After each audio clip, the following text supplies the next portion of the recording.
আসসালামু আলাইকুম। জানতে চাই আপনাকে যুক্ত করা হয়েছে, আনমিউট করে বলুন। ও ফারাজ ভাই, আসিফ ভাইয়ের সাথে আচ্ছা, কথা বলার আপনি জন্য। কি মাল্টিপল আইডি নিয়ে যুক্ত হয়েছেন? আরো ২ জন জানতে চাই দেখা যাচ্ছে। এগুলো কি আপনার আইডি? না, জানতে চাই সর্বপ্রথম এই আইডি নিয়ে আমি খুঁজছি। উনি তো ইংলিশে লিখছে। জানতে চাই আমার একটাই এটাই। আচ্ছা, ঠিক আছে, বলেন। তো আপনার সাথে আলোচনা করতাম, সেদিনও হইল না। আজকে চলে গেল, তারপরে যুক্ত করলেন। তো আর কি বলবো তাহলে? কপালই খারাপ ভাই। বৈধ ধর্মের ফলোয়ার হয়ে দেখছেন আপনার কপালটার কি অবস্থা হয়ে গেছে। মিনিমাম জ্ঞানটুকু নাই। এরা এসে আরবি পড়তে পারে না, এসে বলে আরবি হাদিস বের করে দেন। এদের জন্য তো সময়গুলো নষ্ট হয়ে যায়। হুম, আসলে কাজ করতাম, সামনে সুযোগ হলে করবো হয়তো। আহ, ঠিক আছে ভাই, বলেন। আচ্ছা, না মানে বলতাম এই জন্য ওর সাথে একটু এই কোরআন হাদিসের বিষয়টা আলোচনা করতাম আর কি, মুমিনদের কয়েকটা বিষয় একটু সংশয়বাদী, এগুলো আসিফ ভাই একটু ভালো ইয়া করে, তো এই জন্য ভাই থাকলে ভালো হতো আর কি। মানে বিষয় হচ্ছে, আপনি বলি যে মুমিনরা দাবি করতেছে কোরআনকে কপি করা কোনোভাবে সম্ভব না, একটা কপি সূরা বের করা। তো আমি কয়েকটা সূরা বের করে দেখাইছিলাম আমাদের লাইভে, হ্যাঁ, দাওয়াই যে আমার তো তর্কাতর্কি হয়েছিল। তো বলছে যে না, হবে না, কোনোভাবে সম্ভব না। এই একটা সূরার মধ্যে বের করতে হবে, প্রত্যেকটা আয়াতের সাথে ওই পরিমাণ আয়াত হইতে হবে। মানে বিভিন্ন টার্ম তাদের। আমি বললাম যে তাহলে মানে টার্ম, তাহলে কোন টার্ম আছে কোরআনে, কি বলতেছে আল্লাহ বা হাদিসে রাসূল কি বলছে, টার্ম আপনি এখন এসে বার করলেন। তো উনি আমার ক্ষিপ্ত হয়ে গেল। তা আমি এই বিষয়ে আসিফকে বলতাম যে আমরা কি চেষ্টা করে আসলে এরকম একটা বের করতে পারতেছি না, নাকি ওরা যতই বার করে ওরা মেনে নিবে না বাস্তবতা আসলে এই বিষয়গুলো নিয়ে, বা অতীতে মানুষ হয়তো চেষ্টা করছে, এরকম কিছু প্রমাণে থাকলে ওগুলো আমি নিয়ে ওদের কাছে আবার যেতাম, কারণ বাংলায় তো আমি নেটে এরকম কোনো তথ্য আচ্ছা, পাচ্ছি না। এখানে একটু সমস্যা আছে। ভাই, জানতে চাই ভাই, আপনি প্রথমত হচ্ছে চ্যালেঞ্জটা না বুঝে যখন চ্যালেঞ্জে চলে যাবেন, তখন আই থিংক আপনার যেটা হবে সময় নষ্ট হবে। আচ্ছা, আপনাকে চ্যালেঞ্জটা কি দিয়েছে যে কোরআনের মতো একটা কি নাজিল করতে হবে, একটা সূরা বা আয়াত এরকম কিছু একটা নাজিল করতে হবে, মানে লিখতে হবে, সেটাই তো? এটাই তো হ্যাঁ, চ্যালেঞ্জ, রাইট? একটা সূরার এখন মধ্যে আপনি তো মানে কোরআনের মতো হয়েছে কিনা এটা ক্রাইটেরিয়াটা আগে চাবেন, যে কোরআনের মতো হতে হলে কি ক্রাইটেরিয়াটা ফলো করলে, মানে ওনারা কোন ক্রাইটেরিয়াতে মিলাবেন যে কোন একটা আয়াত কোরআনের মতো হয়েছে কি কোরআনের মতো হয়নি, এটার কি কোনো ক্রাইটেরিয়া আছে? অবজেক্টিভ ক্রাইটেরিয়া কি আল্লাহ দিয়ে গেছেন এরকম কোনো ক্রাইটেরিয়া, নাকি এটা মুমিনদের ফিলিংস এর উপর ডিপেন্ড করে? মুমিনদের ফিলিংস এর উপর যদি ডিপেন্ড করে, তাহলে কি আদৌ কোনো একটা মানে আয়াত কোরআনের মতো আয়াত, কোন একটা আয়াত কোরআনের মতো হওয়া কি পসিবল কিনা? বলেন তো, এটা যদি মুমিনের মুমিনের ফিলিংস এর উপর ডিপেন্ড করে, বা মুমিনের উম, আপনার কি বলে ভোট দেওয়া, বা মুমিনের হচ্ছে স্বীকারোক্তির উপর যদি ফলো করে, মুমিন স্বীকার করবে, এটার উপর যদি শুধুমাত্র এটার উপরে যদি বেস করে, তাহলে কি কোরআনের মতো কোনো আয়াত লেখা আদৌ পসিবল কিনা? না, এটা তো সে তো তার ফিলিংস তো তার ব্যক্তিগত, মানে না, ফিলিংসটা তার ব্যক্তিগত। আর এটার জন্য কি থাকতে হবে? একটা ক্রাইটেরিয়া থাকতে হবে যে এইভাবে সে মিলাবে, যে আপনি যে চ্যালেঞ্জ দিচ্ছেন আমাকে যে এটার মতো একটা আয়াত লিখে নিয়ে আসবো, আপনি কিভাবে মিলাবেন যে এটার মতো আয়াতটা হয়েছে কিনা? তারা কি আদৌ এত বছরে ১৪০০ বছর ধরে কোন একটা ক্রাইটেরিয়া দিতে পারছে ভাইয়া?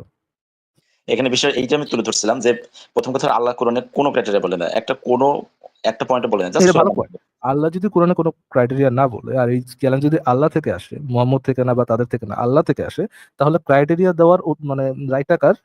মানে ক্রাইটেরিয়া আল্লাহ দেওয়ার ইয়েটা কার? রাইটটা শুধুমাত্র আল্লাহর, অন্য কারো তো না। চ্যালেঞ্জ যেহেতু আল্লাহর, ক্রাইটেরিয়া দিবে কে? আল্লাহ দিবে। আল্লাহ যদি চ্যালেঞ্জ দেয় আর চ্যালেঞ্জ পূরণের ক্রাইটেরিয়া না দেয়, আল্লাহ কি সুস্থ লোক নাকি একটা বলদ? না এখন মানে আমারে ক্রাইটেরিয়া। বলেন ভাই, আপনি আমারে কইলেন যে ধরেন আপনি একটা গল্প লিখলেন, হ্যাঁ? গল্প লিখা কইলেন, বা আপনি একটা আর্ট করলেন। আর্ট করে বললেন যে আমার মতো আর্ট কেউ করতে পারবে না। আপনি বললেন না যে কেমনে কিরকম হইলে আপনি মনে করবেন যে আপনার মতো আর্ট হইছে। এরকম বললেন না। আপনার কাছে প্রতিদিন নতুন, নতুন আর্ট নিয়ে আসলো একজন, প্রতিদিন নতুন, নতুন আর্ট নিয়ে আসলো, নতুন, নতুন কবিতা, নতুন, নতুন গল্প নিয়ে আসলো। কেউ কি আপনারে কনভিন্স করতে পারবে যে ভাই আপনার মতো হইছে? আমি যদি করতে পারবে কখনো? ক্রাইটেরিয়া যদি আপনি আপনি যদি আসলে নিজে ক্রাইটেরিয়া না দেন? আমার মনে হয় ক্রাইটেরিয়া না দেওয়ার কারণে এতদিন ধরে এই মানে গোজামিল দিয়ে অস্বীকার করার সুযোগ থাকছে, ক্রাইটেরিয়া দিলে তো আর অস্বীকার করার সুযোগ থাকতো না। Exactly, exactly. তো সুযোগ আছে মানে তুই আর অপশন নাই তো। আপনি তো মিলাইতে পারবেন না যে হইছে কি হয়নি। কারণ আমি আল্লাহ নিজে তো- দাবি করছে, কিন্তু আল্লাহ ক্রাইটেরিয়া দেয়নি।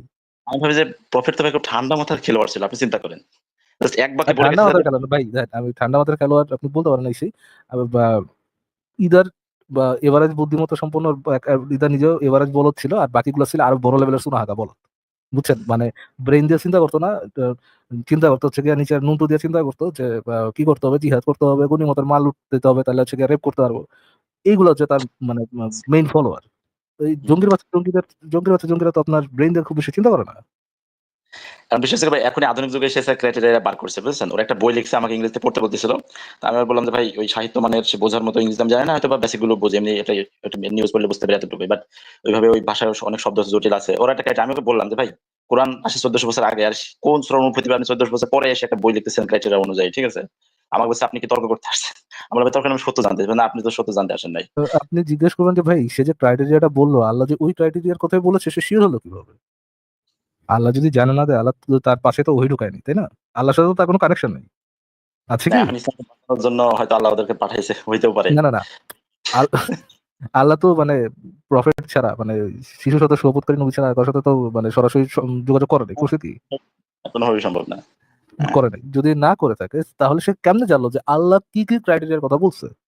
আল্লাহ যদি নিজে ক্রাইটেরিয়া না বলে দেয়, ধরেন আপনি হ্যাঁ, চ্যালেঞ্জ দিচ্ছেন, হ্যাঁ, আমার আমি ভালো। আমি এসে কইলাম যে এই যে জানতে চাই ভাই তার চ্যালেঞ্জের ক্রাইটেরিয়া গুলো এইটা, কিন্তু জানতে চাই ভাই মরে গেছে মনে করেন 200 বছর আগে, আর জানতে চাই ভাইয়ের সাথে আমার জীবনে কোনো কথা হয়নি, দেখা হয়নি, তাইলে আমি কেমনে জানলাম যে জানতে চাই ভাইয়া এই ক্রাইটেরিয়া দিছিল? এটা কি আদৌ সম্ভব?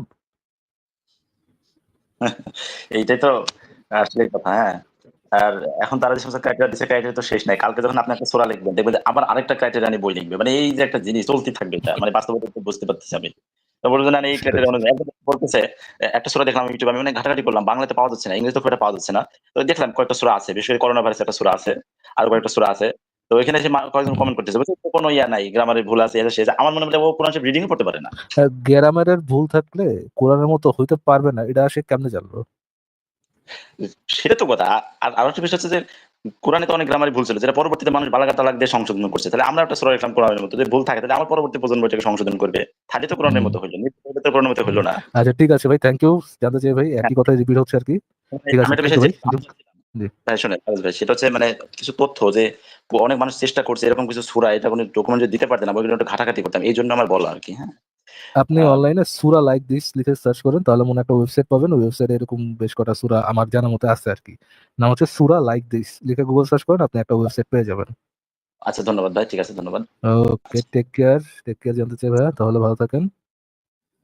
আমাদের সাথে সাবিনা আপু আছেন, উনি কি আমাদের পিওর বরিশাল আপু কিনা? সাবিনা আপু, আপনাকে যুক্ত করা আছে, আনমিউট করে বলেন। হ্যাঁ, ফারাজ ভাই কেমন আছেন? I am the one and only Barisal এতদিন। আচ্ছা, কি অবস্থা আপু? ক্যাতার গাটি থেকে চলে এসেছেন, কি ভালো আছেন আপনি? বললাম না, কিছু বললাম না। আপনাদের মতো উল্টাপাল্টা মানুষের সাথে এইসব নিয়ে তর্ক করার মতো টাইম আমার নেই। আচ্ছা আপু, আপনার কথা মনে হয় একটু একটু লো আসতেছে। লো আসছে? হ্যালো। আহ, এখন এখনো লো? আচ্ছা, দাঁড়ান আমি একটু দেখি। আপনার এখানে তো সবই ঠিক আছে। আচ্ছা ঠিক আছে, সমস্যা নেই, শোনা যাচ্ছে। আমার কাছে মনে হচ্ছে একটু লো। আচ্ছা। আচ্ছা ঠিক, ফারাজ ভাই, এই যে করোনা ঠিক আছে। ভাইরাসের যে একটা সূরা আছে, এই করোনা ভাইরাসের যে একটা সূরা আছে, সেটা মানে এখন কিভাবে বের হলো? করোনা ভাইরাসের সময় কেন আসলো না এই সূরাটা? মানুষ পরে লিখেছে করোনা ভাইরাসের সূরা, করোনা ভাইরাস নামে একটা সূরা মানুষ লিখেছে আর কি, বুঝেছেন, কোরআনকে বুঝলাম তো, চ্যালেঞ্জ সেটা করে। সেটা সেটা তো যথাসময়ে লেখা উচিত ছিল, তাই না? এখন আপনার একটা মানে একটা সূরা হলো, একটা হলো করোনা ভাইরাসের মতো একটা একটা মানে ইভেন্ট চলে গেল, এই মহামারী। সেঞ্চুরির একটা জি। ইভেন্ট চলে গেল, কিন্তু সূরাটা নাজিল হলো, মানুষ যে সূরাটা তৈরি করলো সেটা নাজিল হলো, ওইটা মানে হওয়ার পরে এটা তো কোনো এফেক্টিভ হলো না তাহলে সূরাটা। জি, আগেই আগেই নাজিল হওয়া উচিত ছিল, ট্রু। আচ্ছা ঠিক আছে, আমরা দেখে নিচ্ছি কাগজ যে বাদশা, বাদশা